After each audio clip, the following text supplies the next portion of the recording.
What's up, guys? It is Will here, back again for another episode of Collectors Mingle every Sunday, 8 p.m. Eastern. We got a great show for you tonight with an amazing, handsome, beautiful, talented, amazing, prolific panel. It's actually 4 people tonight, so it should be pretty good. So the topics, we got the Chrome Mando that is waitlisted, not the deluxe version, so I don't want to freak people out, but the standard version is in fact waitlisted, so we're going to talk about what that means. We're going to talk about what it means to be a true collector. I see that term thrown around a lot, so we want to kind of dive into that. Art prints, talking about beginner tips for buying art prints. Top 3 Iron Man figures, because everyone loves Iron Man. Sometimes people don't love talking about Iron Man because it gets a little run down, but we're going to do it nonetheless. InArt, how does it change how we perceive rooted and sculpted hair? I think it already has, but we're going to dive into that further. Hot Toys collection. Why did we buy Hot Toys in the first place? Why do we continue to buy Hot Toys? We're going to dive into that. We're going to talk about, even if we have time for all of this, and I'm going to tease too much, but Sideshow collectibles. Do we prefer their unboxings or the blogger photos? And finally, if we have time, third-party figures, beginner tips. So we'll see how much we can get in, but I kind of want to give you guys a little bit of tease there. So stay tuned. Lots good coming right at you, right around the corner.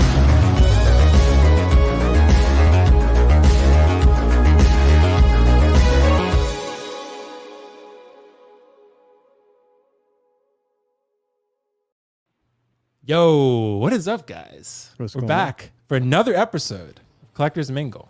It's going to be a fun one. And we got an amazing panel. And before, Leo, I didn't even notice this, but we have 2 Canadians on our panel tonight.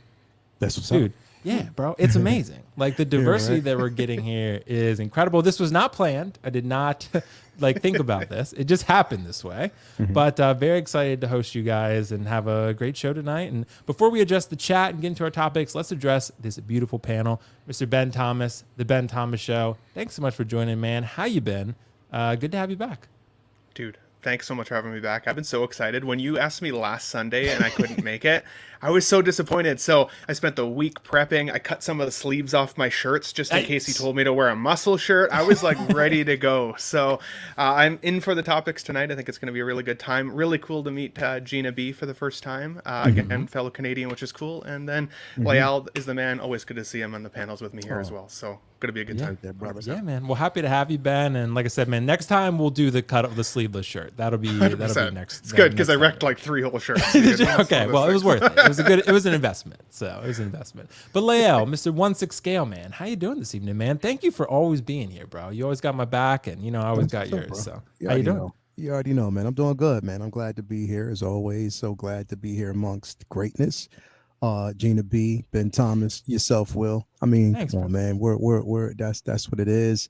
Admiration for everybody that's here. Everybody out in the chat. So glad to be here on a warm Sunday in November, which is crazy here in the United States. It's supposed to be warm the whole week. This is insane, bro. Don't know what it is, global warming, whatever you want to call it. I mean, hell, it's just crazy. So, I mean, anyway, glad to be here, man.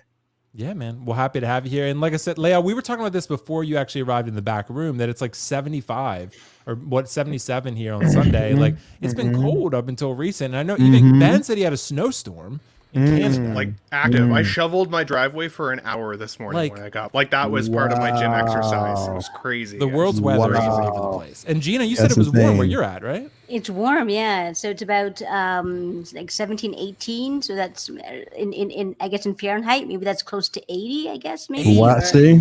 Yeah. Yeah. Yeah, it's weird. It's strange.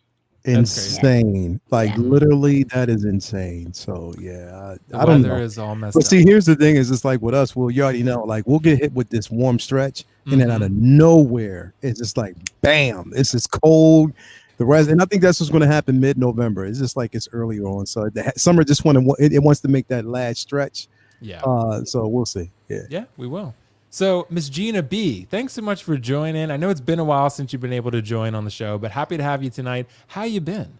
I've been good. I mean, I had a really fun time watching the World Series. Nice. A very interesting time because I couldn't decide who to root for. I had my issues with both teams. So, but and I wasn't really sure I was going to watch the World Series, but I got hooked again, and so I'm happy with that. And thanks for the first invite coming on the show. I had a lot of fun on the first time I was on, so I'm glad I got to come back. Yeah. Well, Gina, always happy to have you. Like I said, we got an open invitation, so I'll definitely have you back as long as you want to come back. I know your schedule's awesome. busy, like everyone here on this panel, but always enjoy having you. So thanks so much for joining. And it's good, like I said, to have 2 Canadians representing the panel tonight. So yeah, it's good. So happy to have you guys. So guys, let's address the chat before we get into the first topic of the evening. So the chat, Mr. Renz Tolentino, the man himself, the artist himself, was here first. Thank you so much, Renz. And Lael, Renz has painted or drawn some beautiful things recently. That Predator, for one. That Predator was insane. And he's told me that he's about to draw Balder from God of War. So the statue that I have right back there. So I am super excited for that one. Renz knows what I get excited about, and that Balder is one of them. So yeah, I'm really excited for that, Renz. So looking forward to seeing that, Renz. And yeah, man, happy to have you here. Mr. Xander, what's up? Hey, all. Dinesh Thea Garaja. Hey, everyone. Dinesh, how you doing this evening? Mr. Channel member Dinesh. I think Dinesh told me, by the way, he's going to be at SDCC 2023, which I will actually be as well. So I'm going to be there. I bought my flight and my tickets. Yeah. That's awesome. Yeah, I know. I'm excited, Leia. I'm excited. Riley didn't get his tickets because he's a slacker. So I couldn't, man. Like, I had to choose because, like I said, I got Star Wars Celebration in April. Right. So it's just too close, like, to do that. Plus, I have to turn around and go back to California in October for my daughter's birthday. So, yeah. And then on top of that, Toya, one of her friends, I think she's having a anniversary, something like it's her anniversary getaway. So we're supposed to be going to Cancun sometime in the summer. So I don't know. So it's just too much. Like, it's too much to kind of budget for and watch out for. It's just like, yeah, nah, I can't. One of them has to go. And yeah, SDCC, unfortunately, is too close. So if you still want to buy collectibles, then something's got to go. So. Exactly. Yeah. But yeah, man. But I'm excited about it. But Jazzy, yo, what's up, Jazzy? Nick's Collectibles. What's up, Nick's? I got to get you on here, Nick, at some point. So we're gonna chat, dude. Mr. Spider-Man himself. Sayful, hello, Will and panel. What's everyone's go-to cologne? I don't really wear cologne, honestly.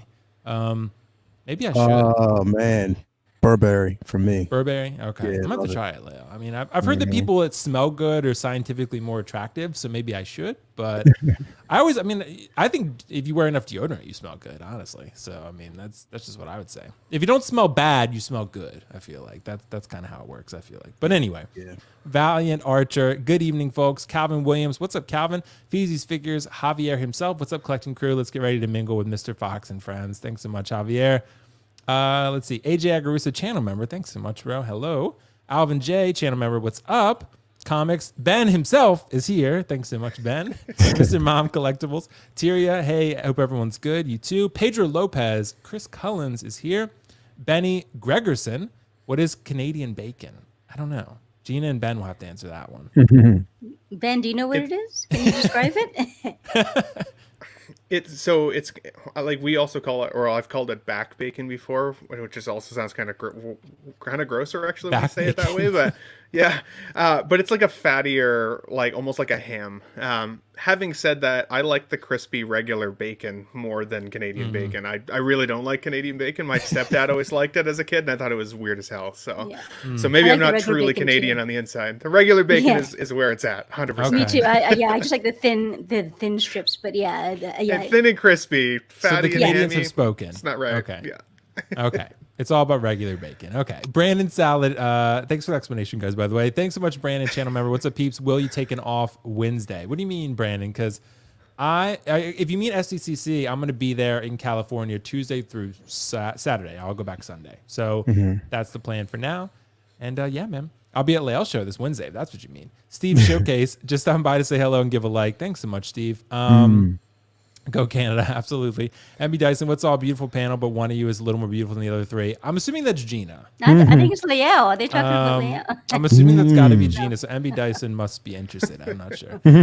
Josh McCoy, hey, everyone. Looking forward to a good show. Thanks so much, Josh. Appreciate you, bro. Bloodsport, Texas Finest. Hello, everyone. Good for health. Ayo, what a great panel tonight, Trevor. Xander, holy crap. It is ever warm out tonight. It is. FBJ. Yeah. AJ said it's almost 70 in Michigan. Sean Bean himself. Sean Bean. Thanks so much, bro, for the channel member status. And I can't do it as well as Layout, but Layout is disappearing. It was a solid attempt. I know. I try. Definitely solid, bro. Always solid. I get 8 out of 10. Blurred Dad Life. Midwest Snap is coming. Yeah, probably. Bloodsport 1. Let's go Astros, Texas finest. Chris Cullen said 80s here. I can go to the pool in November. Dinesh said 81 in South Carolina. Pretty crazy. Tully, what's our Thule? I always want to say Tully. Thule. Yeah. What's up, Thule? How's it going? Benny Gregerson's 10 degrees Celsius here in Sweden. Wow. Doug Uito? I'm pretty sure that's right. Doguito. Okay, there we go. I tried to make it 2 words. Let's see. Good for health. Saw Mando waitlist. Guess I'm getting the DX. Yeah, I guess so. Guess we're all pretty much getting that. Two Ferns, what's up? Dinesh said 6 year at SCCC. Wow. Alvin J, are tickets still available? No, they sold out very quickly. I was lucky. Nick, we will definitely chat. Good for health. 12-inch move stream as always. Oh, Ragnarok. Oh, yes, Brandon. Trust me. God of War Ragnarok will be in my house on Wednesday in my PlayStation. So I'm very excited about it. Super hype. Rome Moreno, how's it going? Hi, everyone. Joao, the legend himself, has made an appearance. Morning work feels better with this amazing panel. Let's go. Yes, Joao, we got a chat going on, man. You on too. Guys, let's waste no time and let's talk about the first topic here. Hot Toys The Mandalorian, the Chrome version that Lael and I were really mad about when it first got announced way back. That I don't know about Lael because I don't remember, but I know myself I'm going to buy it, even though I swore up and down that I never would because I was very upset about it at the time. What happened recently is that this Mandalorian, the collector's edition, not the deluxe, you can see that's still available, but the collector's edition has gone to waitlist. Very unexpected. I don't think anyone expected this to happen, but here we are. $330 for this piece. I don't know if this means the release is imminent. Maybe this wasn't a very popular version compared to the deluxe, which people tend to go for. But people got to remember with the deluxe, you're paying $45 more. All you're really getting is the bag and the Boba Fett accessories. So to me, I always felt like that wasn't quite worth the $45, but now I don't really have much of a choice. So I'm going to have to just get the deluxe one probably. But I want to start with you, Lael, on this one. With the Mandalorian Chrome version waitlisted, what do you think this means for figures moving forward? Because this has to be a very popular figure, I would think. And I don't know if it's imminent release that's affecting it, but waitlist, it's becoming a reality for a lot of figures. I don't know. I feel a bit different about this because you have the collector's edition, you have the deluxe, and people, sometimes they lean towards the collector's edition. Because it's less, to them, it's not as expensive. And on top of that, not too many people actually wanted the additional accessories. They just wanted to actually have Mando Chrome, with the actual spear, with the dark saber, that's it. That's basically where they want. I think there was less, stock in getting the actual deluxe version. So not too many people actually went towards that version. So they probably still have, which they do, available spaces for that. Everybody was, mainly leaning towards. And then on top of that, right now, you got to think that if you're looking at the dates, expected shipping date, people are still leaning towards December, January. And with the turnaround, how quickly, Sideshow is turning around figures. It's again, people are mainly more focused on that. Here's the thing, though. I wouldn't technically jump to get the deluxe, without really doing your research. I actually managed to get it, I originally before a while back, I pre-ordered it through Underground Figures. That's who I actually got it. And there's still some available. You know what I mean? So you can actually get them through Underground Figures with my man Ray. And, considering the simple fact that how fast, look at the simple fact that last week or the week before last, Captain Carter was released. Sideshow got it quick, and then from there Ray got it, and mine will be here tomorrow. You know what I mean? So that's what I'm saying. I think if you do the research, you can find the right reseller who'll have them in stock. You can even find it, for better deals. You know what I mean? I'm just basically throwing it out there. I think, look, right now we see this trend happening with Sideshow, but right now, technically, it's only happening with Sideshow for a minute. You know what I mean? Now, granted, they are the major distributors, North American, distributors for all the other distributors that we actually have. So they actually get them out to these other places. Again, I wouldn't get too hung up about it. Yes, it's happening. Yes, we can see this is a trend moving forward with Sideshow for the moment. I don't think it's going to last that long, but it's just for the moment. Good. They're trying to basically clear out dead stock that they actually have sitting. So that's why we see all these sales. We're going to see more during Black Friday. We're going to see more next month. At the end of the month, going into January, they're going to want to move things. So along with this one, I mean, they're just being cautious, extra cautious, but you can still get the actual collector's edition. You just have to do research, find it. And even on top of that, I would even go waitlist just to see what happens. You know what I mean? Yeah. If you want to stick with Sideshow, go waitlist just to see how it happens. Me, myself, I'm getting it through Ray over there at Underground Figures. My guy, Ray, never steers me wrong. So I basically set it up with him. He's like, hey, I got you. No problem. You know what I mean? So that was mainly it. So again, you don't have to necessarily, when you see this through Sideshow, don't just jump automatically. Now I got to get the deluxe. If you don't want the deluxe, do some research. You'll find it. Yeah, and you're right, Leo. There are definitely options out there, and Sideshow's not the only one. Yeah, because I mean, there's, you know, if you want to wait, like pop culture could be one that you look at. Like you said, underground figures. Like I was looking at Alter Ego, but they actually sold their last few the other day, so they sold out as well. But there are other options too that you can look for out there. I don't know if Comic Concept still has some, but they might. So, but yeah, it's definitely an interesting trend that we're seeing. But Gina, what do you think about this Mandalorian Chrome version going to waitlist? Is this significant to you? Yeah, I was really surprised actually. I would figure that maybe the deluxe would go. I don't know. What I get from this though is, or I guess my advice would be to people, if you were anyone who's really sort of dead set on just the collector regular version, you know, you can always just get on the wait list. There's a good chance that it can actually convert. You know, I would, you know, you don't be forced. You're forced to get the deluxe. If you want, just get on the wait list, and you know there's a good chance people might cancel when it's time, actually when they start charging and and shipping it out and charging, people may cancel. There's a good chance you might get on. So I would say if you really want the figure, and you know, and don't feel that you have to get the deluxe. But on the flip side of that, I think if you get the deluxe, maybe I'm in the minority on this, but I really like the accessories. When I first saw it, this is why I had ordered the deluxe. I didn't even know it was Chrome. I'm not sure at that point when I first ordered, they even announced that it was going to be Chrome. I just love the accessories, and like that shot right there of him just holding sort of all of his armor and all the packages, just sort of resting it on his shoulder. That right there, I was like, that looked amazing to me. So I got the deluxe because I love the accessories and what you can do and how you can pose that. So I got it for that reason. So I'm in the minority. I really love the accessories, so I got the deluxe. And I think there's a lot of people going after the deluxe. Yeah, there's a lot of people getting it. Yeah, I think that's why this one went to waitlist, and the regular version went to waitlist instead of the deluxe, Gina, because it wasn't as popular. I think that's probably what happened. Oh, and it's probably a lower number. And exactly, it's like kind of like the Doc Ock standard versus deluxe. I think the same thing. Yeah, I think it's like they were probably betting on the simple fact that a lot of people were after the deluxe, so they got low stock on. You know, the regular version, and that's just the way it was. But that's why the deluxe is still available, you know, because they're betting that a lot of people will go through for this version. So yeah, and then it causes the sort of the inverse reaction that they were expecting. It makes the less desirable one that they expected to be more desirable. It's like now everyone's wanting to get just the regular collector's edition. That actually made that one a bit more desirable. I was like, wow, that one's more harder to get. Funny. Yeah, and it's interesting, Gina. You probably see this. You collect statues. I've seen. So with you know, like they pretty much always make more of the deluxe than they do the collector's or standard edition, because most people tend to go for that. So like they might make sometimes 2 to 1. Like they might make 2 of the deluxe version to every 1 of the standard version, because most people go for the deluxe typically. No, actually, with statues, they actually like reverse it.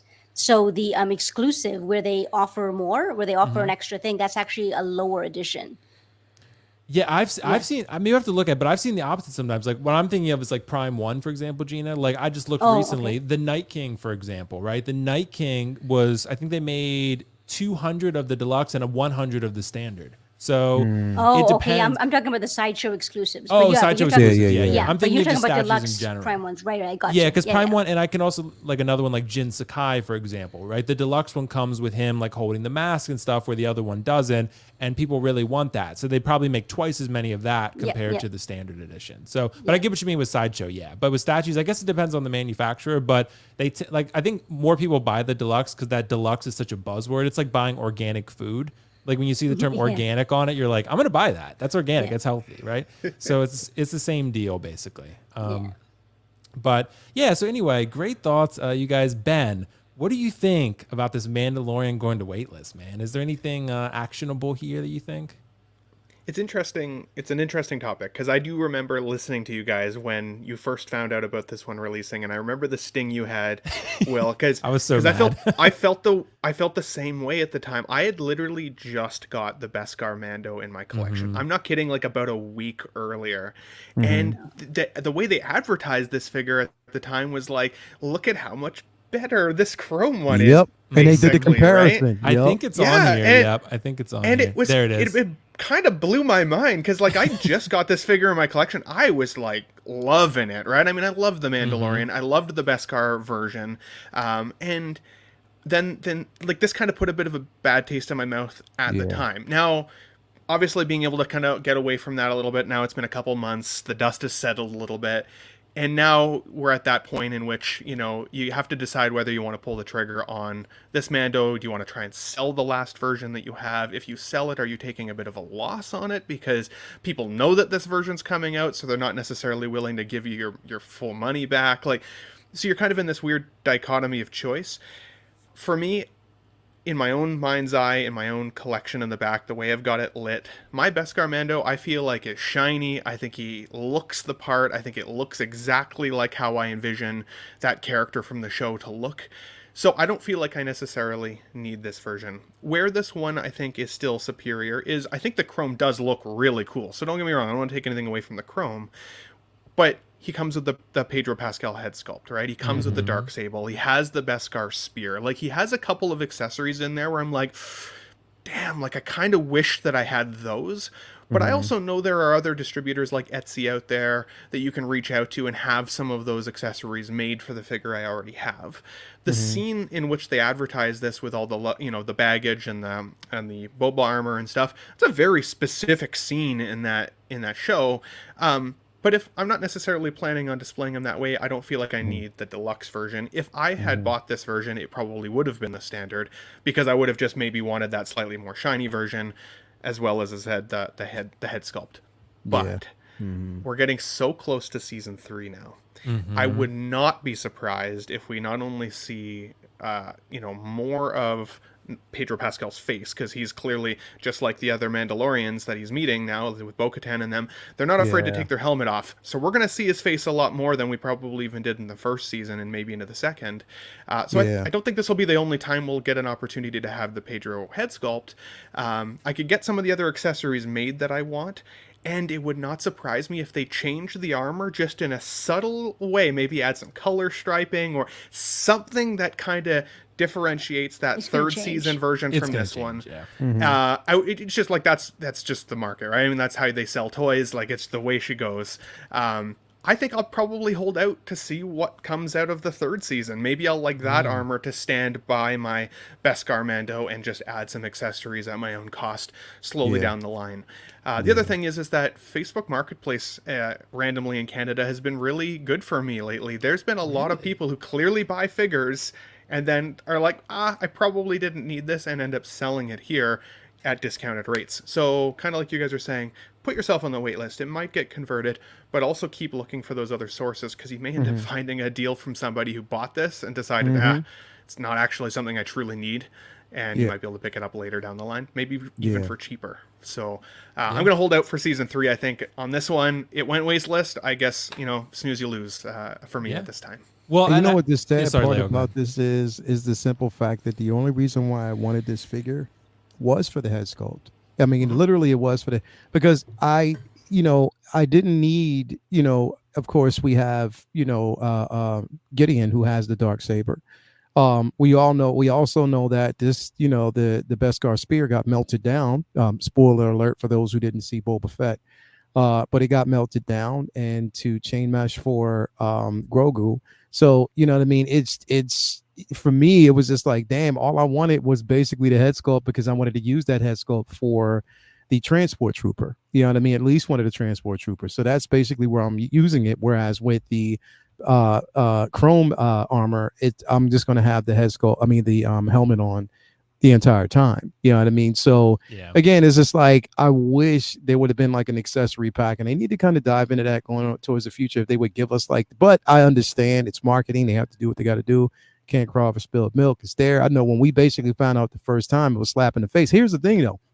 It's crazy because when they released the original, the last version of it, I had gotten it like a month before everyone else, and that was through Sideshow, which was crazy. You know what I mean? Because they had released like, I guess, the first batch, and I guess there were a couple of people still waiting on it. But I had gotten it earlier.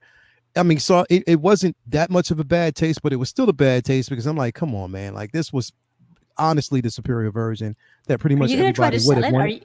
Are you going to try to sell that then? No, I don't sell. Yeah, Leo doesn't sell that much. I don't sell figures at all unless I have to. If I have to, I will. But the thing is, the market right now is not good for selling anything. No, you know what I mean? Literally, it's not. So you got to kind of wait that one out. But I mean, to have two versions, the recapture, I collect based on the IP, based on the moment. And for the moment, I can recreate those particular moments. With this, I'll be able to recreate even more moments. And we are going to see basically a modified version of the armor going into season 3. I mean, hell, I'm just going to say it. I mean, he has a Darksaber. He doesn't have that Darksaber for no particular reason at all. I'm just going to put it out there like that. So again, we'll just have to see how it goes, where it be passed next. But again, we're going to see a lot more, and then again, like I said, he is the rightful heir of even the Night's Watch, the night, the Death Watch. Yeah. You know what I mean? So he's basically like, again, head of them as well. He can take that, leadership role there as well. But again, I'm just happy to see it. I mean, to each, everybody, but just know you have options. You have so many options out there, so many different ways to get it. So you don't have to fall for everything. But I understand that it is marketing for them. So yeah, absolutely. And the last thing I'll add is just one reason, like you guys were kind of touching on, that people tend to go for the deluxe in a lot of cases is because if you do ever decide to resell, that investment you put into the deluxe is much easier to move than the collector's edition. Even if the accessories are pointless, people don't care. They want the thing that says deluxe on it. You can just look at, or exclusive. You can look at the Venom as an example. The Venom that had a spare Venom head went for like twice as much as the one that didn't. And all it had was like a tiny little head that no one was ever going to use. So exactly right. Just how collectors' minds work. So, and Will, did you see what else is basically getting released early next month? Loki? No. Axe Wolves. Oh, Axe Wolves, is he? Yeah, people have gotten there. Yeah, they bumped the date up to December. They basically. Well, it's probably such an easy figure for them to make. There's no head sculpt. No head sculpt. So it's probably so easy. Yeah. So that one got bumped up. But again, it's going to probably sit for a while. And on top of that, end up on bargain, depending. But I'm still going to get it because I have to complete the 3. You can't just have the other 2 without that one. So it looks cool, bro. It looks cool. And I mean, you guys had the Beskar version in your collections, right? Or still do layout? Yeah. I mean, did you first look at that figure and were like, this isn't shiny enough? Or were you like, this is badass? No. Like, I thought it was incredible, I didn't look at it as if it did the shine. The shine wasn't even an issue. So I mean, I thought it was decent. Of course, we know that the thigh piece on the armor was different. Like they did change that. It was modified. So guess we're getting the upgraded version here with this one. But I believe that in season 3, both thigh pads are going to be chrome. They're going to actually, he's going to get upgrade on his armor itself, more Beskar. Me myself, preferably, I think the best out of the bunch is the Durasteel. I love that Durasteel. That's my favorite. I have that. Yeah, that's really got me into Hot Toys. It was the first when I love that Durasteel armor, and I think that they should have stuck with that Durasteel armor. I think they should have stuck with season 1, season 2, and then going into season 3. I just love those colors, that whole color scheme, and so I got that, and I actually skipped the next version. I was like, and then that's what made me sort of jump on this. Because I didn't have the previous Mando. I'm like, oh well, this is my chance to get, this one. So, yeah. Well, and like the reason I asked you guys that quick question, and I'll make it quick. It's like I've had this conversation with the Collecting Weekly guys a lot, and it's like, if you have friends or family over and they see your collection, I've had people come and see that Mando on my shelf and be like, oh my god, you've got a Mandalorian. Like, that is the coolest thing I've ever seen, right? It's only collectors like us who know whether we have the chromed out version or not, and can make any level of judgment in that. I think if you're happy with the original in your collection, don't lose money to try and trade up if you don't necessarily care more about this option, right? Only do it if you want the accessories, or if you just for whatever reason, maybe you're a completionist collector, or you think it's that much cooler, then it may be justified. But otherwise, it's going to still be the coolest Mandalorian you've ever had in your collection. Don't worry about it. Save your money for some of the next really cool releases we're going to talk about. So yeah, It's true. 100%. It's true. Absolutely. Well, guys, great thoughts on that one. Time to move on to the next topic. I got to ask a big picture question. Is there such a thing as a quote unquote true collector, right? Because this is something this is a term that I see thrown around a lot. This is in comments, this is in forums, this is in everywhere, videos. You know, I kind of see this, and sometimes it's a negative thing, sometimes it's a positive thing, right? Like, oh, look, true collectors do this, or true collectors don't do that, because if you do, you're not a true collector. So I feel like the definition can be very subjective and sometimes even arbitrary. So what I'm wondering is, what are your guys' definitions of a true collector, or is there one at all? I'll lead the conversation. I don't mean to guide you guys in your points at all, but I don't think there is such a thing. Because I think, what'd you say, Leo? Say guide us, Will. I'll guide you, bro. I'll guide you to the process. But I don't think there's such a thing. I don't mean to influence your opinions, but I don't think there is such a thing as a true collector, because I think it varies so much. It's subjective. There's no such thing. Like, if you buy and sell a lot, does that make you any less of a collector than someone who doesn't? Or maybe you only collect Star Wars and other people collect Marvel, Star Wars, and DC. Does that make them less of a true collector? It could be based on your definition, but I think it's too subjective and arbitrary to put such a label on it. So I'll jump to Gina first on this one. I want to hear Gina's thoughts on this one. Yeah, a true collector, Gina, what do you think? Yeah, I guess my feeling is that I don't want to be a gatekeeper and to be the one, to decide who gets to be in the community and who's a real collector. Right. I think a lot of what you've said kind of, I think just speaks truth in how I feel as well. Like, I'm not going to be a gatekeeper and decide who's a true collector. There's so many. It's such like a diverse, industry and like a diverse sort of hobby of how you collect. I do think that this term is often thrown to people maybe who people think flip items. This comment is often used. Well, all you do is just buy the figure, or you just buy the statue or the figure just to turn a profit and to sell quickly, so you're not a true collector. But even sometimes I don't think this term would even fit to those people, because sometimes I found people who sell a lot of figures or statues, they themselves have the biggest collection, a bigger collection than I do, than is myself. So I think just being in this community for this amount of years, I don't think that gatekeeping is sort of healthy and whatever. And I think it's just there's just so many different types of collectors, and even though it doesn't fit into your mold or certain people's molds, you can still respect it and understand that we still all love this and see this as an art form. It's more than just a hobby. You can see it as an art. This looks beautiful. This looks amazing. Yeah, that's pretty much exactly how I feel about Really good it. points. So, yeah, and I want to jump to Ben actually and save Leo, because I know Leo will have a very impassionate, rousing speech about this. So I want to save him the best for last on this one. So Ben, what do you think, bro, about this? What's a true collector to you? Is there such a thing?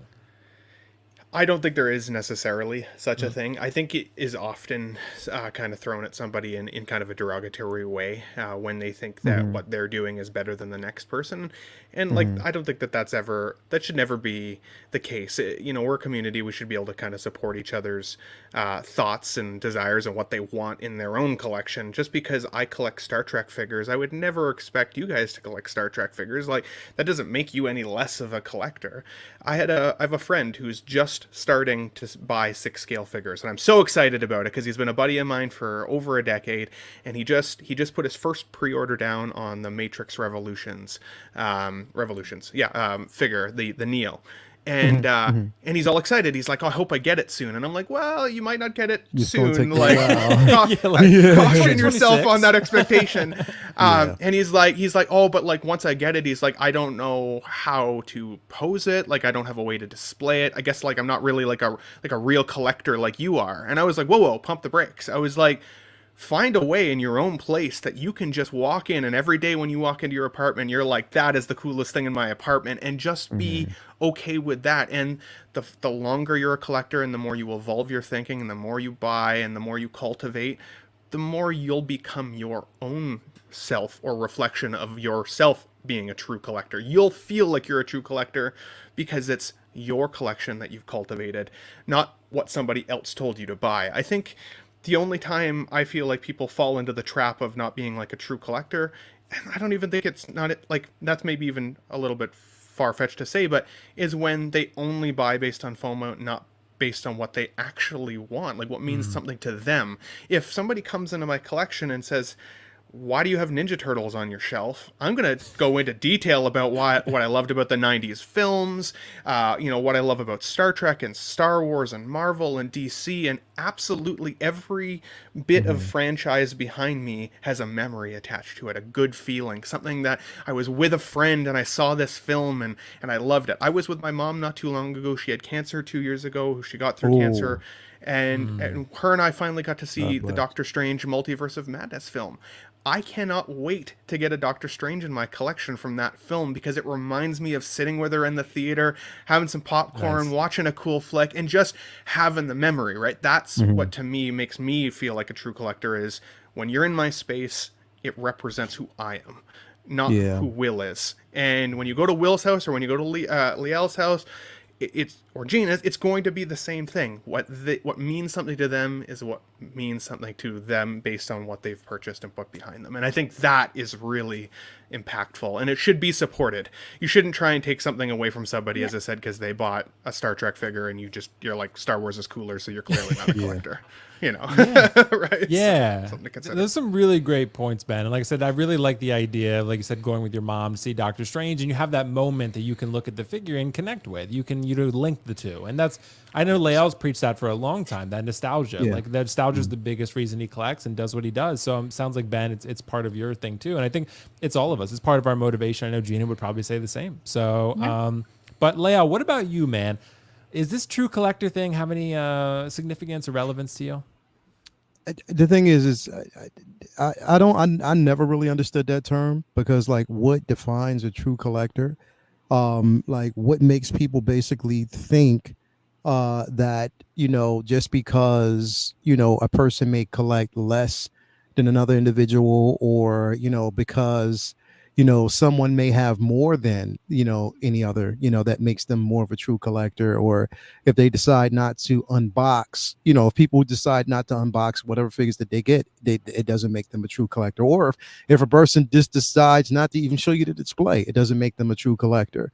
I mean, I've never really understood that term. You know what I mean? We have all, many facets of a collector, people who basically collect sneakers, people who collect, physical media when it comes to like, vinyl or, CDs or, DVDs, stuff like that. You know what I mean? There's so many different individuals who collect so many different things.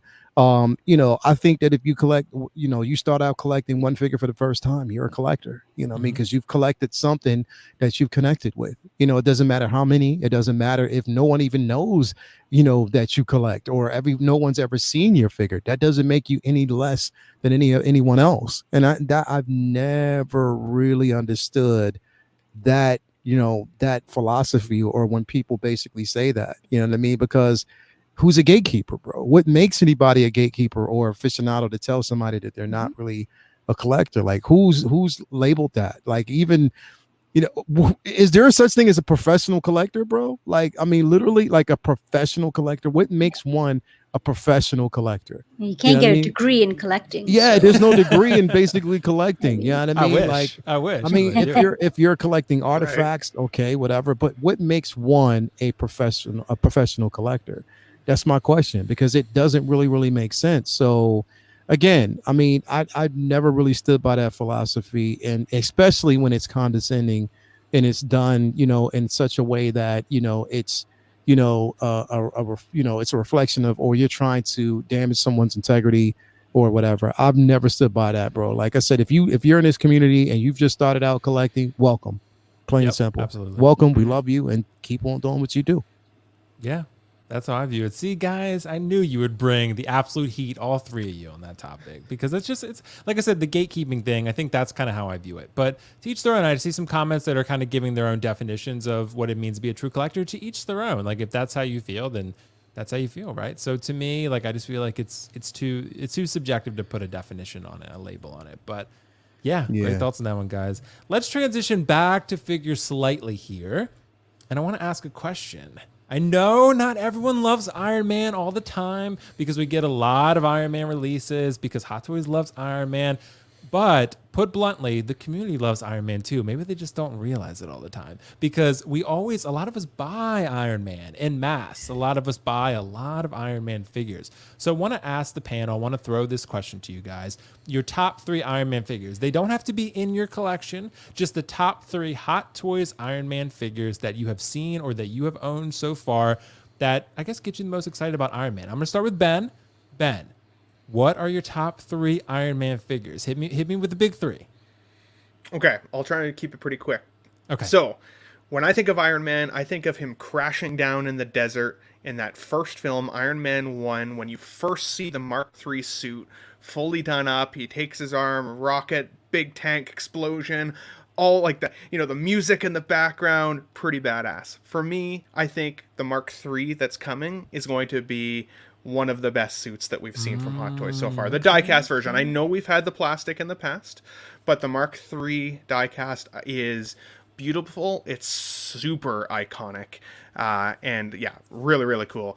I got the Mark VII in my collection because I missed the plastic Mark III at the time. I started collecting after it had been released, and it was way too expensive after the fact. And the Mark VII was about the closest I could find to the Mark III that gave me that kind of feeling of that scene. So the Mark VII is technically the only current Iron Man that I have in my collection. I've got the Mark 85 battle damaged also coming. So for me, it's the Mark III, the Mark VII from the Avengers film, and the Mark 85 battle damage when you see Tony on his knees in that final scene, and he gives his life to save the world. Amazing and iconic 3 takes for me when it comes to Iron Man suits, for sure. Ben, you stole my 3, bro. You stole my 3. Those are my 3 exactly, man. Like, I would say, I would probably put this number. Would you put this at number 1? Is that how you ranked them? So I would actually say that for me, it's still Mark VII is actually my favorite of the 3. That would be Mark 85 battle damage, and then the Mark III would be kind of third. But see, top it's 3 it's the toughest thing for me, Ben, because the Mark VII is still my favorite suit. I think that's the most iconic for me, just because of the fact that Avengers 1 was so important in my nerddom formation. Like, Avengers 100%. 1 was huge, I think, for a lot of us. That's why one of the reasons I love Loki so much, because of his role in that film.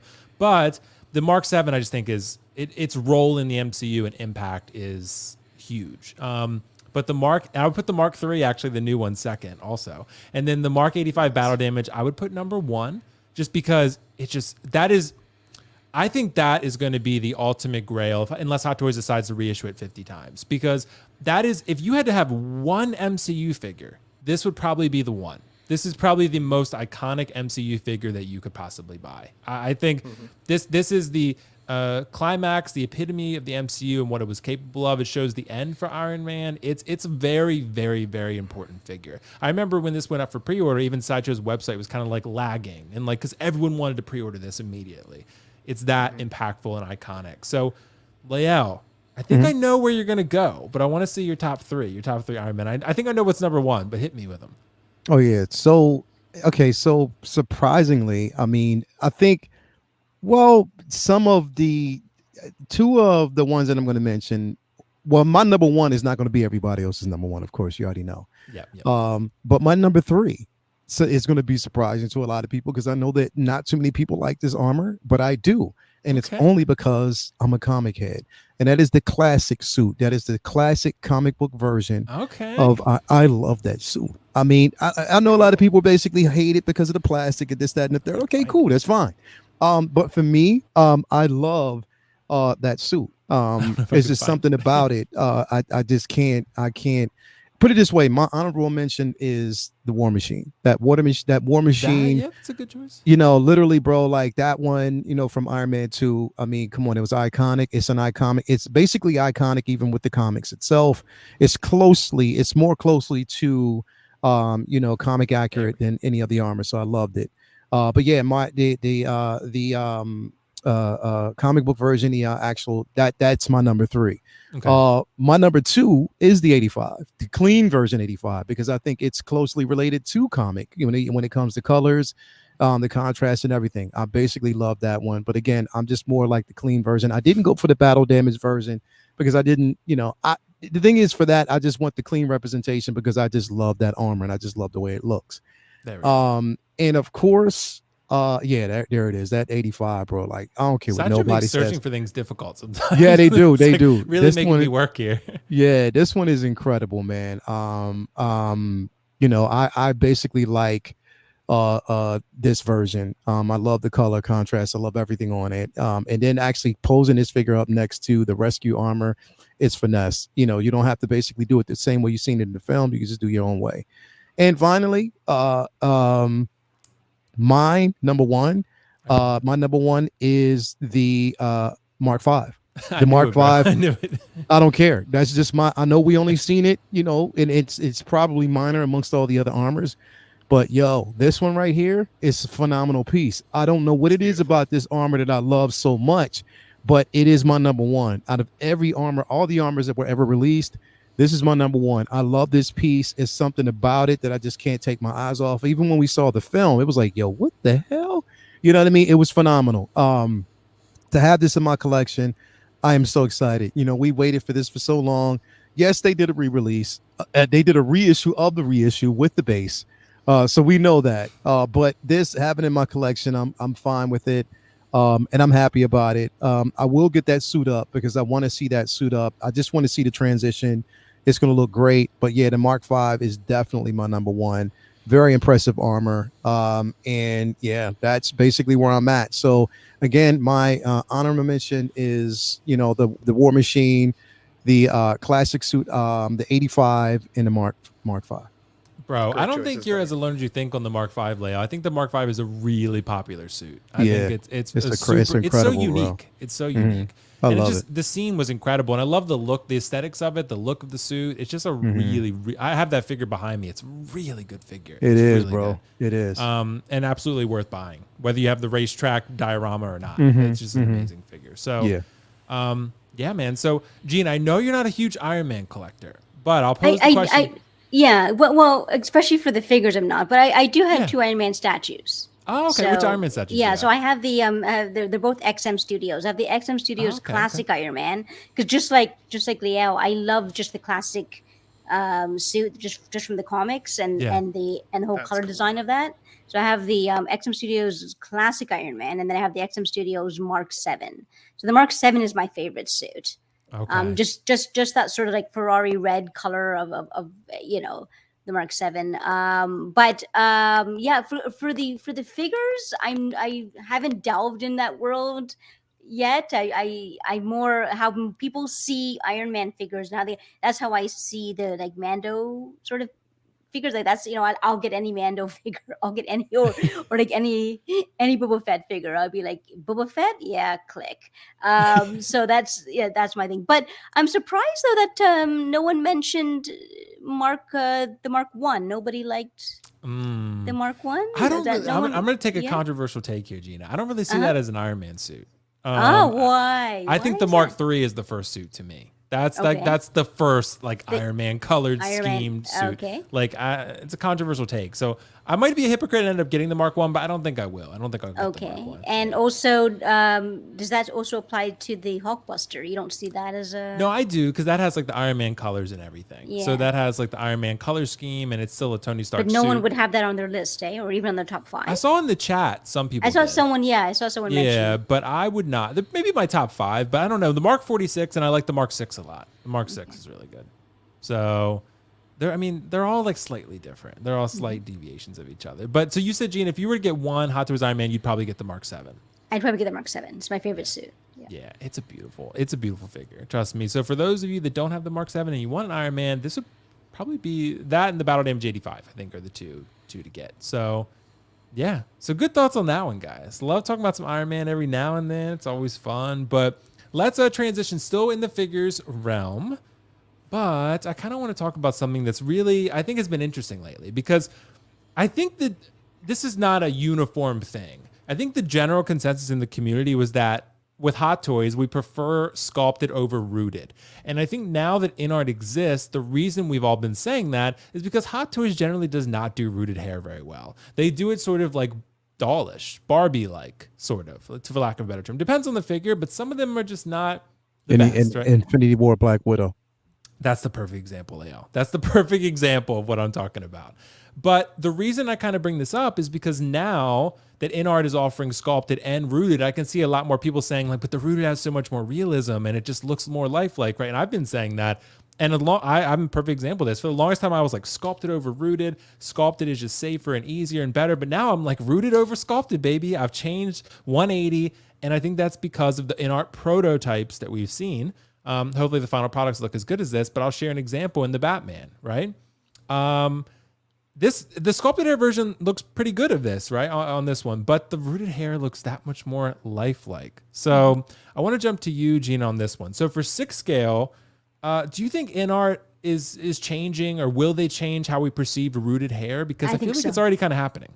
Yeah, I think so. And I do feel the same way in terms of Hot Toys. I've never really liked any of their rooted hair and what they've done. I mean, maybe they've done a pretty good job in maybe 1 or 2 figures, but so this might change the whole, everyone's outlook of, now that InArt sort of taking a stab at it and doing their own technique to get rooted hair. And then I guess perhaps it might turn into, well, this figure that InArt's doing looks good, but you got to get the rooted hair. That's the version that it actually looks better at, right? So yeah, I think that if they've nailed the technique for this rooted hair, I think that it's possible. We don't know because we're still waiting for the in hand final products to come out, but it might be that that they finally found the solution to get this rooted hair looking really well, and then that becomes that version that the InArt's version of the rooted hair becomes the more desirable one that people want to go for. And it's like, well, then it comes to the conversation of, well, if you're getting the InArt, if that's the InArt figure, then you better start clicking on and getting the rooted hair one. That's the one that's going to go faster because they've already proven that they've done it well. So when it comes to this Joker, I had never gotten a rooted hair figure. I've never ordered one, but for this Joker, it was my first time. I was like, this, just based on their photos and their sort of prototypes, I was like, that looks really good. And I know it costs a lot more, so it got me, hook, line, and sinker. I was like, yeah, I'm gonna take a leap of faith here. That looks good. I've never really been into rooted hair before. I've never been, a big advocate for it. But now I'm like, maybe they've done it. Maybe they've, whatever technique they're using, it looks really good. And then when they had their recent show at in Vegas, and they were, and we got to see some footage of the Joker again. And I was, from what I saw there, for the figure that they had there, I don't know if it's a prototype or that's the final product, but from what I saw, I was still convinced. Yeah, the rooted hair looks good. So yeah, I'm excited. Yeah, I'm excited. I have this one in order, and so yeah, and I had the Pennywise as well. So I'm really excited. Yeah, you get an applause, Gina, for that one. Yeah. because of Pennywise. Yep, exactly. I got your approval. Okay, that's all you had to say, Gina. Now you're back every week because you ordered Pennywise. So yeah, but I'm super excited about I ordered 2, Gina. I ordered 2 Pennywises. So did you? I'm a little because bit you crazy. want the 2 because you want to be able to display sculpts. the 2 head sculpts. I'm a little bit of a freak, I guess you could say. Yeah. But yeah, I'm really excited about it. But Lael, rooted hair, bro. I know you ordered this rooted hair 2-pack Joker, so I know that you're excited about this. What do you think, man? Is this changing your perception on rooted hair? Well, I mean, the thing is, I have rooted hair figures. I mean, I have, pretty much, every Wonder Woman, that they've released with rooted hair. I have, again, the dreadful Scarlet Witch. Not Scarlet Witch, Black Widow from, Infinity War. But I, again, like I said, with the rooted, I always actually have to flash this because I have product for it. This is Murray's grease. If you haven't actually gotten to this, invested in this basically works. It's a balm that actually works right here. If you get this and you put this in that hair, it holds. You don't have to worry about anything else other than that. So I don't have a problem with it. But yeah, I mean, for me, this is going to be the test market for me when it comes to this particular figure, though, because the thing is, I don't mind rooted hair. It's just the time that you have to actually put into it. Certain figures, I don't care what you do, it just doesn't work. But I mean, again, we are seeing InArt's, kind of, they're upgrading, and they're stepping up their game when it comes to, rooted hair. They're forcing other companies to kind of look at that and say, okay, what do we have to do to now, meet this particular standards. Mainly something that's going to be a challenge to Hot Toys to see if they can do it. And I think Hot Toys will probably eventually pull it off. You know what I mean? Again, when it comes to like rooted, I mean, I didn't order Pennywise. I didn't order the Batman yet. Because again, I have to get this in my hand. I probably won't order Pennywise. I'm just saying, bro. I probably won't, bro. I'm just saying, I probably Let me share won't. some pics. You'll change your mind, bro. I just probably won't, man. I don't know, get it. because it just, again, the Batman, even if I order the Batman, it probably won't be rooted. I mean, because I really don't necessarily think I need it that way. I mean, if I have just the sculpted hair with the helmet, I'm just going to probably keep the helmet on the majority of the time anyway. But no, I mean, here's the thing is like, I'm pretty sure though, once you get it in hand, it's going to be amazing. You know what I mean? It's definitely going to be an amazing piece. This right here. And the thing about the rooted hair on Pennywise, that it looks realistic. It looks more, the realism is basically there. It looks like an actor inside of the suit and makeup. So we're basically seeing that. You know what I mean? Like, and I think it's remarkable. Now we just have to see if the hair actually holds. If it holds well, then we know it's going to be really, really decent, all in for it. But yeah, I think that's pretty much what we stand right now, man. I mean, it's just a waiting game to see how it's going to look. But I think either way, they're killing it when it comes to that. And I think it's like, I mean, there's no right or wrong figure to have. You can have this, you can have the sculpted. But I think rooted, it made more sense to go rooted when you're testing InArts. You know what I mean? Because they are letting us know, they're saying, look, you know what I mean? We're innovative. We are it's the innovation of the product itself. Rooted hair is innovative.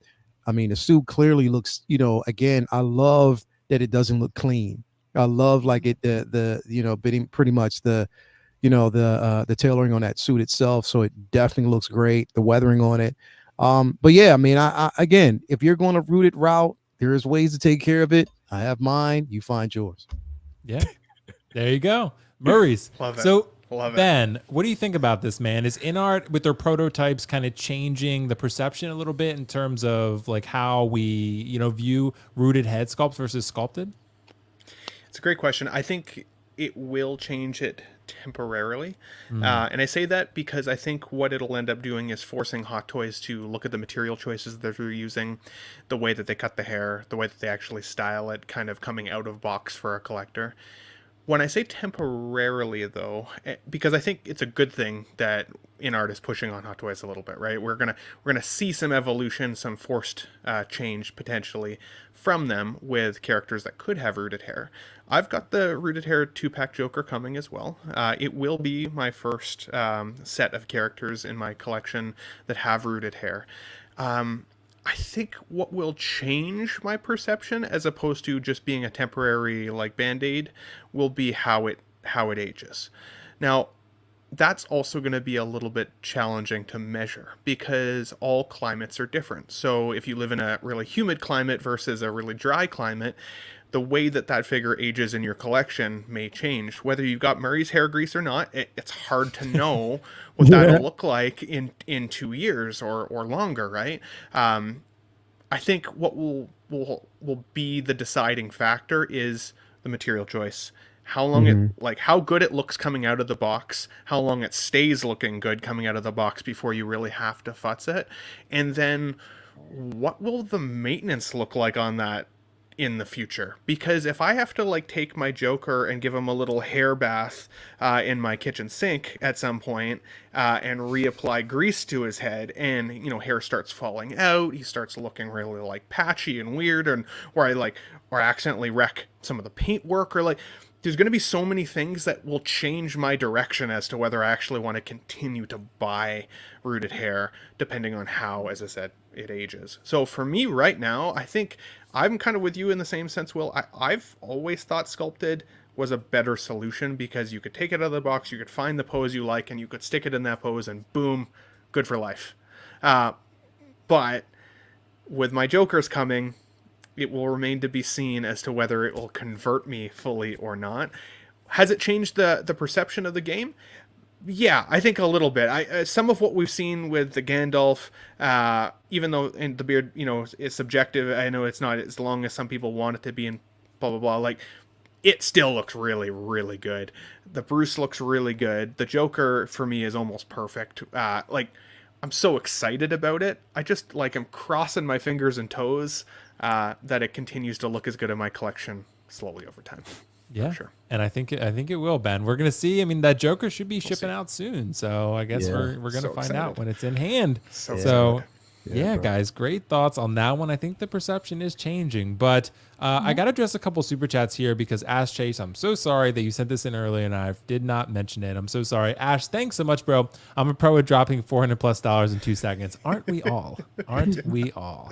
That's Now why that's a true collector. that's Yes, hey. right. And that's See, Gina gets it. That's a true collector. That's the only stipulation that you're good at Yes, dropping right. money. So, and Fig Fade, thanks so much, bro. Fig Fade became a channel member. Thanks so much, Fig Fade. Appreciate you, bro. That means a lot, man. Okay. So, guys, let's see here. Let's move on to the next one. This is something that we don't really talk about that much, but I think it's good to, maybe sort of address the collecting aspect that a lot of us do explore and maybe even introduce some others who don't explore this avenue. I want to talk about collecting art prints. And just really the way I want to approach this is beginner tips. Beginner tips that can really help people that haven't collected art prints before, or, even just like give general tips or guidance that can really help people in guiding their art print collection. Just talk about how you do it, just in general, how it works for you. I'm going to share an example of something that I bought recently. This is a website. This is a beginner tip that I can give you. So if you like video games, one website that I found called Cook and Becker is very, very good. They have very high level, like museum grade art prints. They come out really good. This is actually from Ghost of Tsushima, which is a game that I absolutely love. I just bought this recently. Here's a tip though.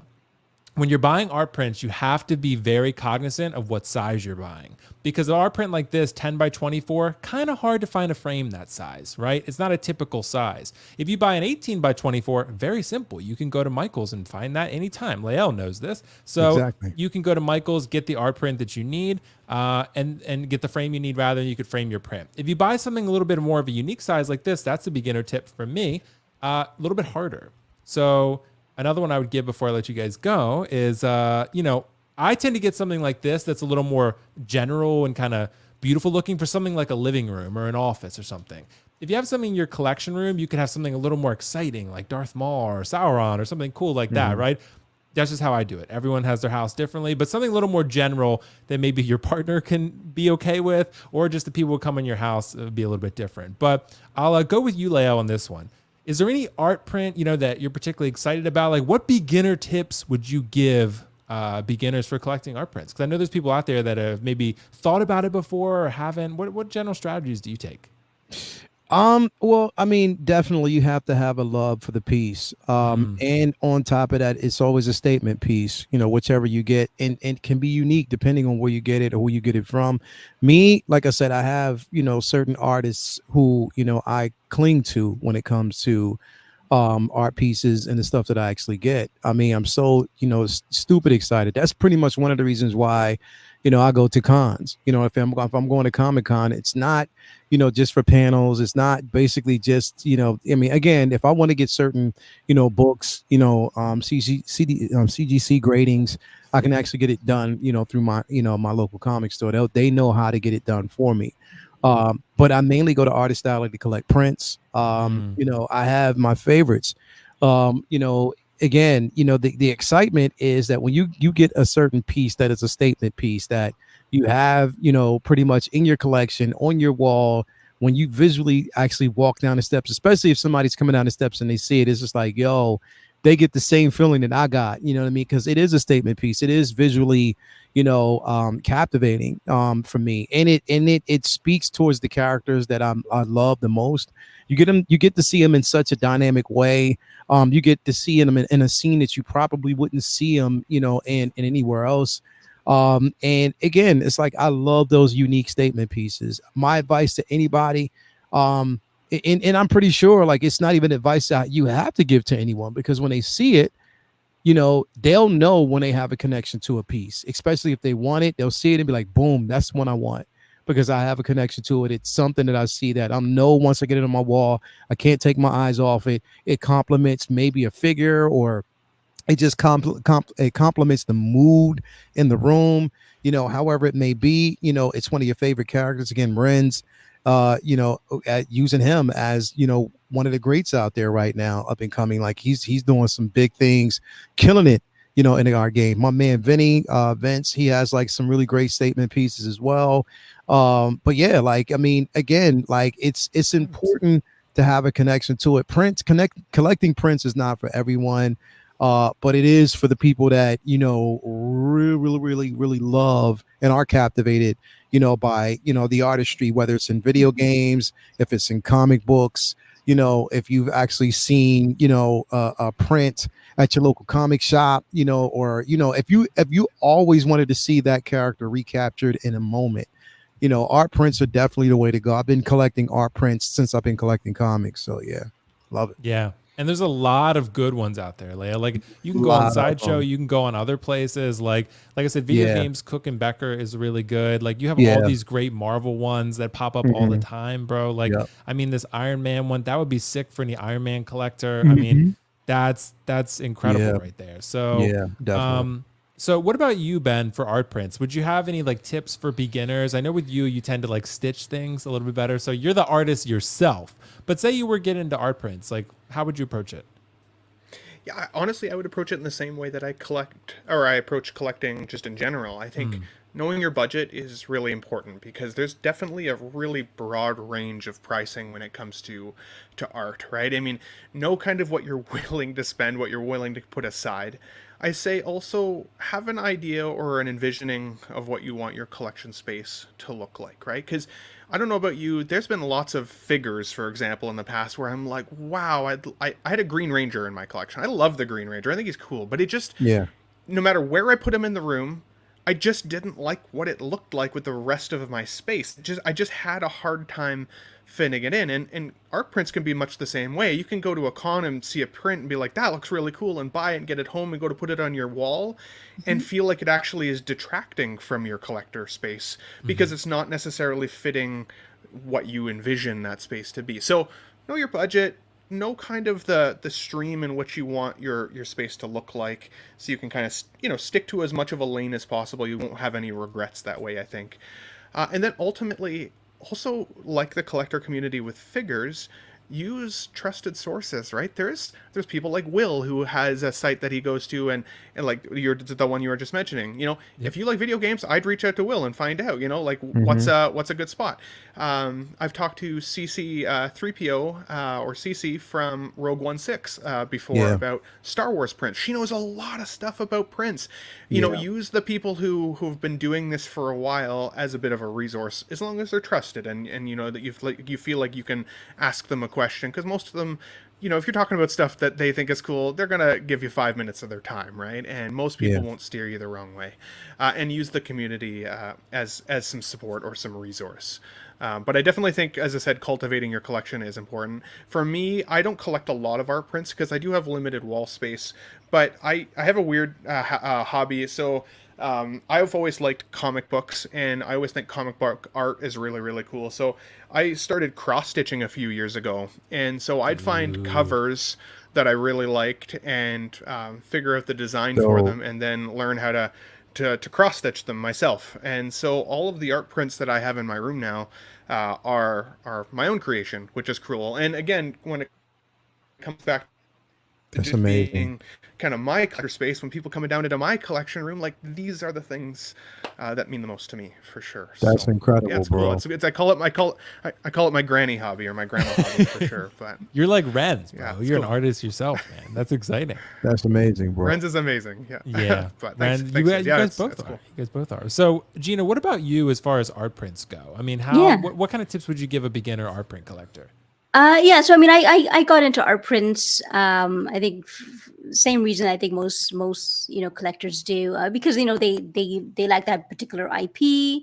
Also, certain art prints you can get for $80, $90. You're like, oh, that's not too bad. So I sort of got into it. And so some tips I would have is I guess maybe the first one is that, I guess we all know that, if certain art prints on Sideshow, they just have that automated signature from the artist. Yeah. But you can, which is kind of a bummer, but you can always go to the sort of conferences, and sometimes the artist is there. Like I was Yeah. able to get Art Germ's autograph on my on all my sideshow prints that I got. So I got his actual autograph. So don't be afraid to sort of get the prints and then maybe wait for that particular artist. They're always showing up at different conventions, and you can actually get their actual autograph.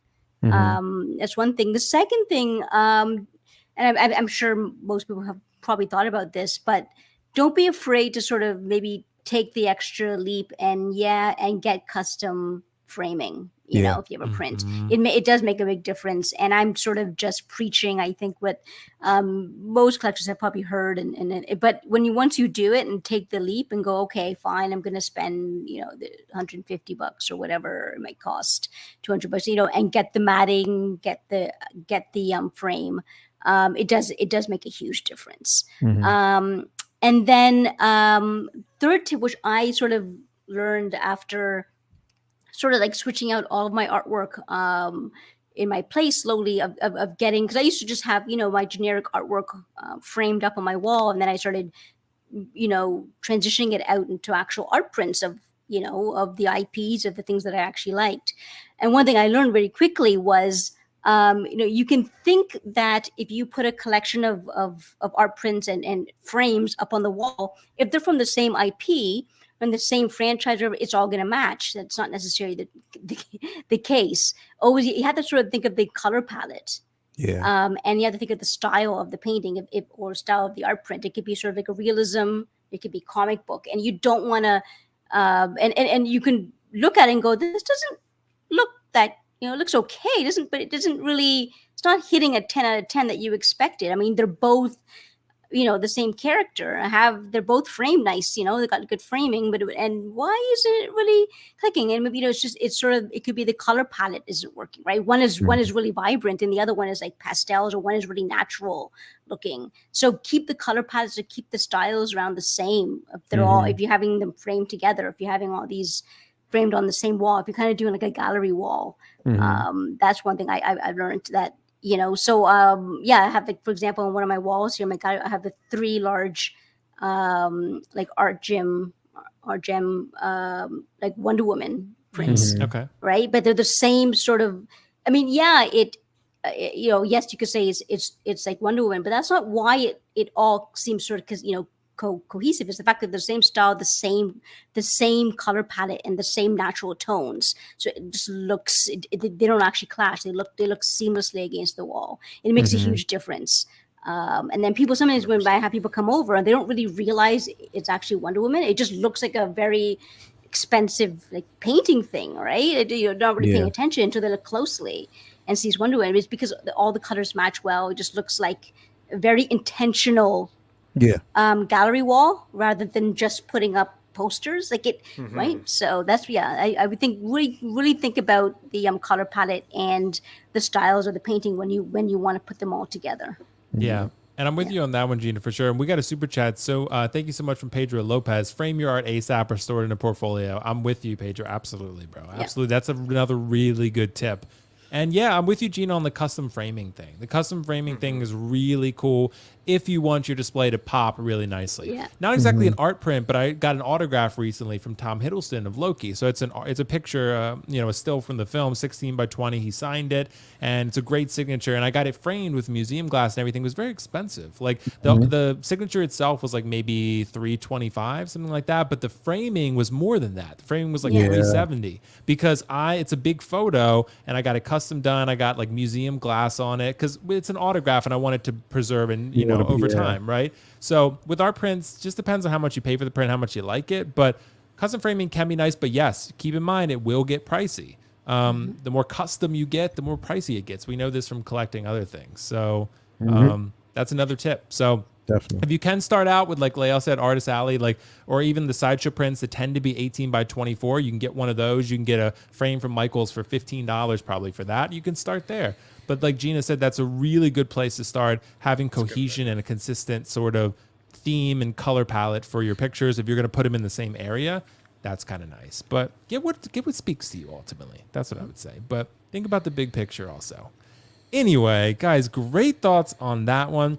We got time maybe for one, maybe two more topics, but I want to ask you guys about the new setup that we have nowadays, right? So nowadays, how it tends to go, sometimes we're getting like simultaneous blogger photos and Sideshow unboxings now. For a while, we were just getting Sideshow unboxings. For the longest time, everyone knew it was just blogger photos. And then Sideshow obviously worked out a deal with Hot Toys where they're getting like day one unboxings now. So Hot Toys is sending them the figure before it's released, and then Sideshow can do the unboxing that day. So I wanted to ask you guys, do we prefer the Sideshow Collectibles unboxings or the blogger photos? Say, we're gun to our head, we have to choose one. We have to choose the blogger photos or we have to choose the Sideshow unboxings.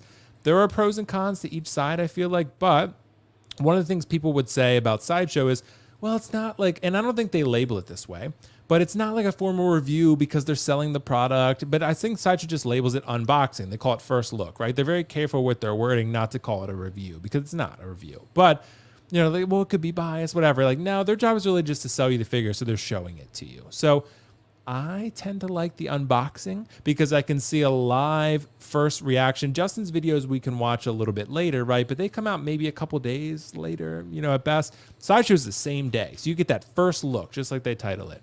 So for me, I'm all about the Sideshow unboxings, but I do like blogger photos, but sometimes the lighting can be off or like something just weird. I like seeing a video that gives me a better idea. But Leia, I'll start with you on this one. What do you prefer? Do you prefer the Sideshow unboxings or the blogger photos?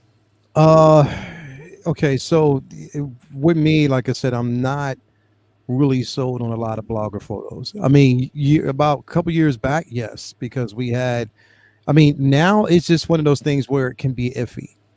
Because like sometimes when we see the blogger photos, it can be enhanced, they've edited, probably a bit too much, using a lot of filters to capture certain things. Whereas I get a chance to really look and see what the piece looks like, in an unboxing.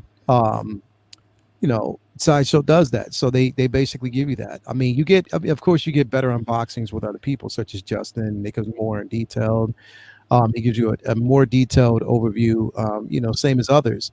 But with Sideshow, if they're doing it day one, at least I get a chance to see what the figure looks like in hand, what I can expect from it, once the piece basically arrives.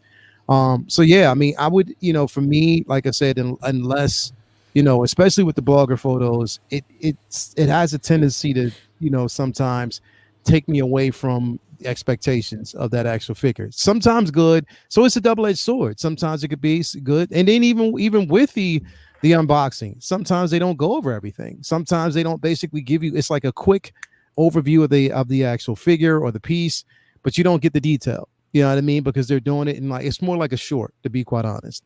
Unless it's an unsealed and a revealed type of situation. But other than that, like I said, I think there's pros and cons, like you said, with both. Sometimes the blogger photos work. Sometimes they're great, to see it, and it helps to heighten that anticipation. But then sometimes it's not. Sometimes the unboxings are really informative. Sometimes they're not. You know what I mean? So it's just a double-edged. So, but preferably though, I would actually say the unboxing because I get a chance to see, and I'm just saying that over the entire spectrum, not just from Sideshow, but I like watching Justin's, I like watching Big Brother when it comes to like third-party figures and stuff like that. There's a lot of people that are my go-tos when it comes to, unboxing the figure, getting a chance to look at it in its most professional form. So yeah. And I gotta say, I gotta put this out there too, if he's actually watching. I like Beskar Kids shorts as well when he actually tags everybody in his stuff. Yeah, he puts out his videos, nice and clean. You get a chance to see it close up. So I love that. There you go. But see, like seeing this unboxing gives me a better representation, I feel like, of what the figure looks like than the photos. The photos, like, I don't know, they give you that more realism and immersion where you're like, oh, I feel like I'm watching the film. But when I see the figure here, it looks pretty cool. This suit looks really nice. This suit looks really nice, man. I really like this a lot. I really like this Iron Man gold suit. But Gina, what about you? Do you watch the Sideshow unboxings? Do you prefer those to the blogger photos? Yeah. So, so I guess very, very similar to what Leia was saying. At first I was, I would sort of prefer the blogger photos. when they were coming out. But now I think Sideshow, when they first began their first look videos, maybe the lighting they didn't get quite right in the beginning with those first few videos that they were doing. But I think they've sort of perfected what they had to do, and so these first look videos now I find give a better representation of the figure or of the statue. So I find I'm sort of leaning now more to these unboxing videos or these first look videos more than the bloggers photos. So, but I still look at both. Yeah, me too. Partly too because if I'm at work, right, I can't look at the video, so I'm able to look at just the photo really quickly, but I can't play a video. So the photo kind of gives me that quick preview, but I would definitely watch the first look video. And I think they got the lighting a little bit better, and Sideshow has figured out what they had to, for their videos and get the lighting better. So I still get, I think I still get the information I want from the first look videos now. And I'm happy that, you still might scroll past certain things that you're not really interested in, like the box, things like that. Yeah. I just fast forward that part, scrub that part. I just want to see the figure. Yeah, I mean, I think it's smart of Sideshow too to get to pump these videos out and get them really out quick, and it's what the people want, right? It's what we want, and we want to see what these look like really quickly. You want, and and as you were saying too, Will, I mean, they're not a review, right? And that's not what we're expecting. We just want to see the figure. And also to what Liel was saying too, is that, I mean, with the videos, they're not, you can kind of pretty much trust that they're not edited, like they're not photo edited. I mean, it's a video, right? So you've just got, this is it. And also, I don't know if you guys have found this, if you guys have noticed this, but typically I think that in these first look videos, they're kind of hitting on, they know what you want to see. Like they are showing the close-ups. Okay, I mean, they know you want to see the portrait, right? So they're going to give you a close-up, right? They know certain things that they would hit their marks on certain things that they know collectors want to see. So yeah, I think I've shifted towards these first look videos. Yeah, it's really great because there are reviews out there, like Justin in the chat, by the way. Justin, what's up, bro? So that you can watch those reviews, but I'm talking about like just day one stuff that comes out the same day the release happens. Like Justin's in the chat. Yeah, bro, he's out there. Oh, I don't like his videos. His videos. Let me time him out, bro. Time him out. Justin's videos. I'm just playing. Nah, but like, there's plenty of good. Like, Obstacle does great reviews. Like, Justin, what was it? MRC does reviews. Like, he does pretty early. Joao, of course, does reviews. Like, there's Dante. That's why. That's why I don't think. And that's why I don't think that the reviews and the YouTube reviews are going down because they have a first look video. Is because there's still interest. We want to see an actual review. We still want to watch Justin's review. We still want to watch an actual review, right? And get an actual opinion. This works. This doesn't work. The paint here, the actual, articulation. We want to get an actual review. So I don't think YouTubers' reviews are going down because we're getting a first look. No, I think you, like you said, you need to get the best of both worlds here. But Ben, what do you think, bro? Like, how are you feeling about this now? Are you preferring the Sideshow unboxings day one, or you like the blogger photos still? So I've only seen probably 2 Sideshow unboxings. I'm not going to lie. I don't watch them all the time. I do prefer Justin's reviews and unboxings. Unboxings are an art form in themselves, to be honest. Like I've done unboxings on my own channel, and they are not easy to pull off in a good way that makes the figures really easy to see. You have to have really good lighting. You have to be an artist at unboxing in order to do it well. Sideshow obviously has the resources to be able to start pulling that off. I still think Justin's the king of that, whether he's in the chat or not. I just feel that way in general. Having said that, I would say that for me, my preference is still unboxing videos, whether it's Sideshow or Justin or shorts or any of those types of things, because obviously when you think of photography, the artist behind the camera lens shows you what they think you want to see or what they want to show you. In unboxing, you get a chance to see all facets of the figure, right? I had the First Order Stormtrooper, and I was trying to do an unboxing and review video on that figure, and every time I would move the arm, a foot would fall off. And so I'd put the foot back on, and then I'd go to adjust the body, and, you know, his backpack would fall off, or his helmet would slide away, or his leg pads would fall. And it was just like, oh my goodness. In a video, especially if it's live, you can't fake that. It like that, you will see what is great about the figure, and you'll see what may be a bit of a pain in the ass factor with that figure. Photography, you're only getting to see what's, you know, what the person behind Visually the camera lens wants you to see, whether that's for better or for worse. And sometimes it's for the worse, right? I mean, how many times have we looked at blogger photos and went like, whoa, I was excited about this figure, and now there's no way in hell I'm going to buy it. And then you see an unboxing and you're like, okay, that's actually way better than I thought it was going to be. Cable is one of those figures that comes immediately to mind. The photos, just like, even I made fun of the photos in that one. And then seeing like Brother Cousin's review of him, and like some of the others that have come out, like, now I want that figure because I've got a chance to see what it looks like live in hand. So unboxings, I think, will always be the king. Live video will always be the king.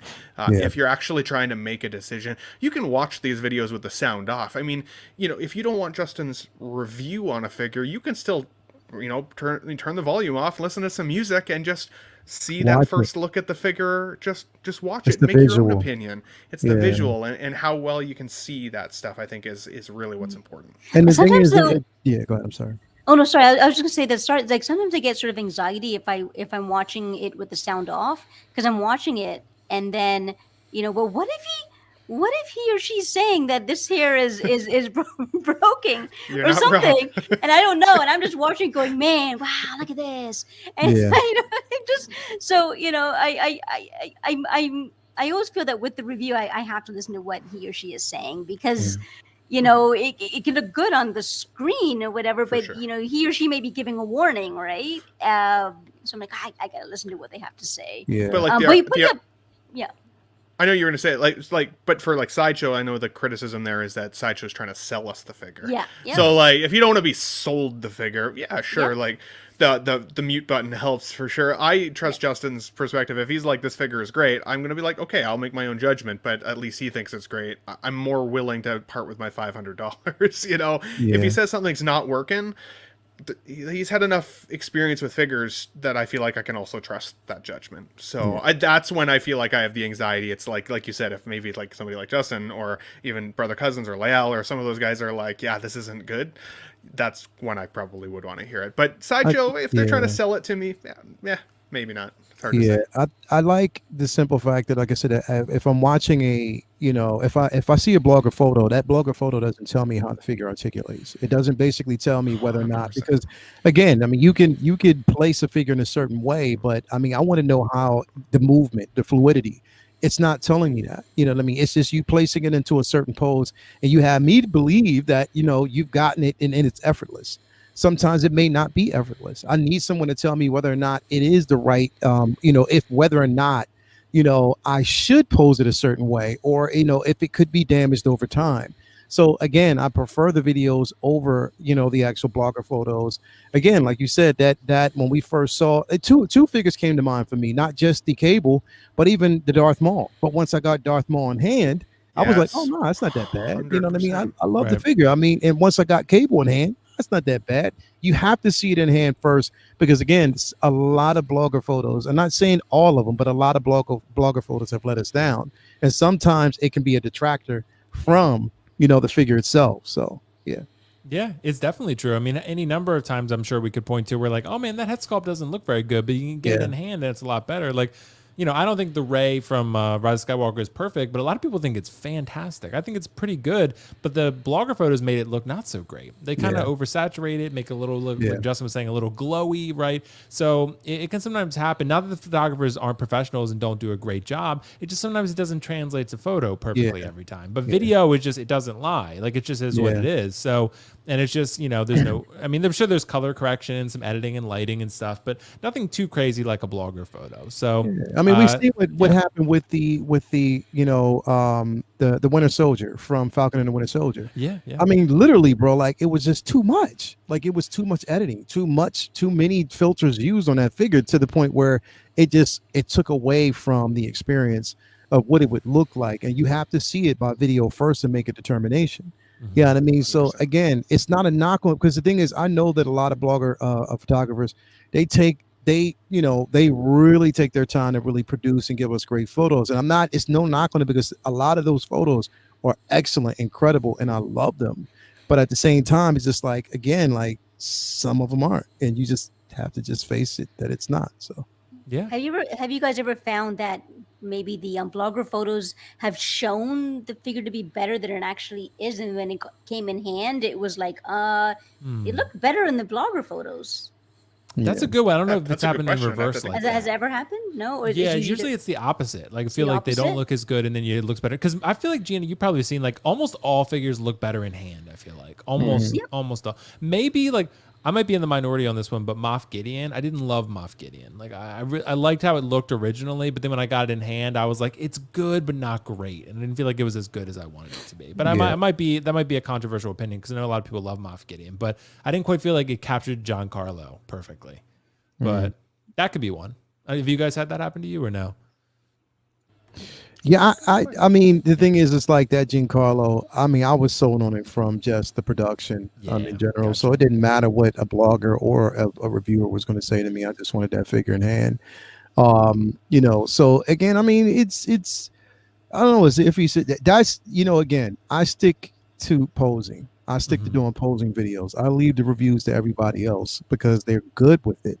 You know what I mean? I'm in that. I don't have the patience enough to really talk about everything, in detail, but I just like to pose. So if, basically I need to watch and see, I watch Justin, I watch, brother cousins, I watch, Big Brother, or even, 6 scale reviews. I watch them when they do unboxing. You know what I mean? There's a lot of people, MRC out there. It's a couple of people out there that do some great reviews on figures. You know what I mean? And you have that introduction, so you just stick to those. And again, blogger photos only tell you half the story. Once you get it in hand and you see it unboxed, that's the whole meal. Yeah. Absolutely, bro. Absolutely. Well, guys, excellent thoughts on that one. Just like all the other topics that you guys covered excellently. We're going to wrap it there. So we'll hold some of these topics for the next show. Probably they'll be in Lights Camera Collect next Friday. If not, I'll bring them back for Collectors Mingle this upcoming Sunday. So guys, thank you all for joining. This was a wonderful chat. We got to talk about a lot of cool stuff. Ben, Mr. The Ben Thomas Show. Dude, what's coming up on the channel? And thanks for joining, man. Yeah, thanks again for having me back. It's super fun. Love seeing everybody in the chat. It's such a great community. So, Leal, you're the man. I love to see you, buddy. Thanks for all the support always. Thank you so much, Gina, bro. really nice to meet you. I Nice scrolled to your meet you Instagram today and saw some of your amazing photography of your statues. So check her out as well, 100%. My channel, I just crossed the 600 mark on the weekend, so I'm really excited about that. There you go, bro. On the road to 1,000, that's kind of the goal for the year if I can get there, but we'll see. But check it out, the Ben Thomas Show. I've got Star Trek reviews on there for figures as well as shows, pop culture. I do toy store tours, so I go to cool local comic book stores and kind of do walkthroughs of those.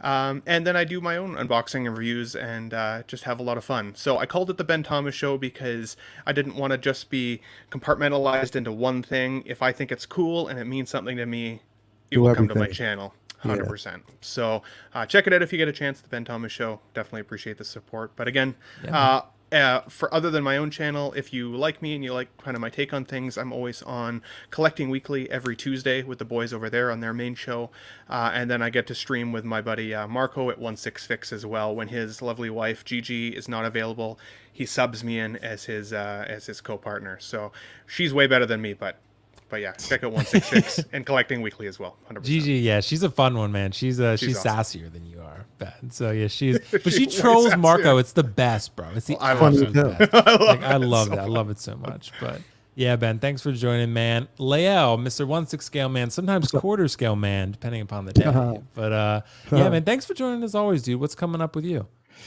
Yeah, man, thanks for having me, bro. It's been a great show as always. Tomorrow we have comic book talk with friends. We're going to drill down on a couple things there. So stay tuned for that. If you want all the latest in comics, cinematic universe, again, basically with the Black Panther coming up this Thursday, we're going to go into history of Black Panther. Also the reason why, I think, that people shouldn't, be so upset that Shuri takes up the mantle of the Black Panther in this film, which we will probably see because it makes perfectly good sense. I do think that they should recast T'Challa, and they probably will. But for the most part, enjoy what it is that we get right now. So we'll talk about that tomorrow.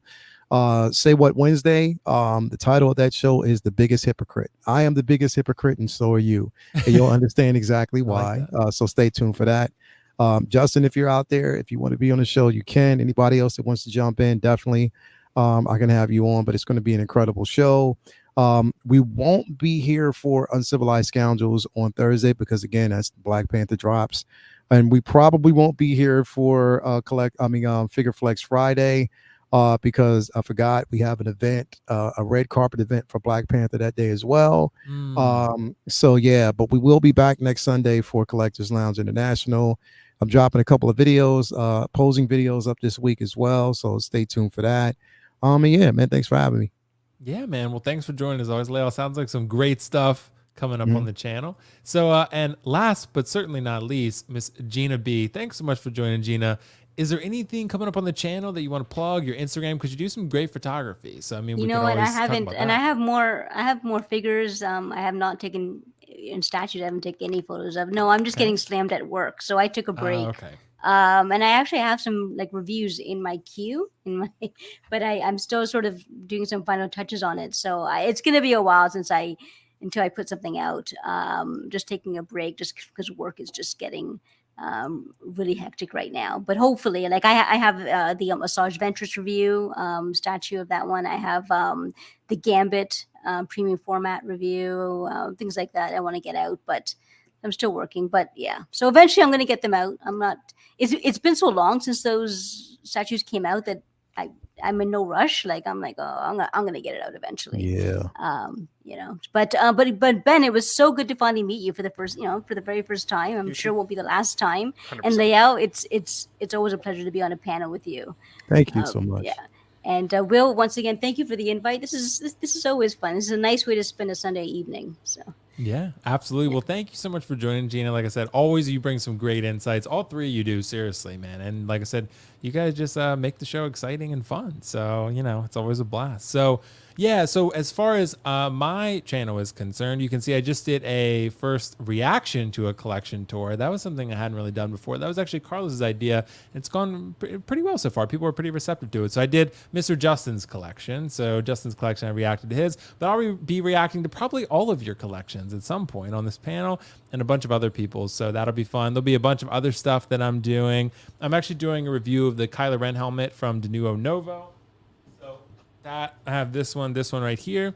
So very excited about that. I'm going to be doing a review of that.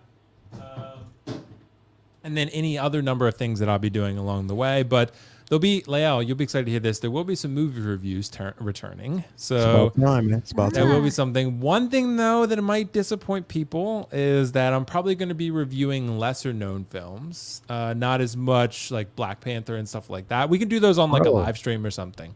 But I'm probably going to do... Yeah, because I feel like, Leo, the problem is with movie reviews, like it's such an oversaturated market that like my video wouldn't really get many people to watch it because there's so many movie reviews for it. But if I do things that are a little lesser known, I can bring exposure to those films and have a unique voice on it. So yeah, that makes sense. That's kind of the goal. And yeah, guys, so Collectors Mingle will be back every Sunday. I'll be on Aries tomorrow. I don't know if Leo, are you going to be there? Yeah, I'll be there. Okay, so Aries show tomorrow. I'll be on Lael's Wednesday. Lights, Camera, Collect will be Friday. Mr. Riley Reviews will be there with me Friday at 5:30. And I'm not sure of the other panelists yet, but we'll figure it out. But guys, thanks so much for joining. I always appreciate the support, guys. It was a great show and a lot of good engagement in the chat. Hopefully we'll have some topics for you. Be on the lookout. If you don't like watching the full live stream, I will have clips for these segments posted probably sometime tomorrow or maybe the next day. But they'll be out there if you guys want to watch shorter form content. That's always an option. With that said, thank you so much, and we will catch you guys in the next one. Bye. Have a good rest of the weekend. Bye.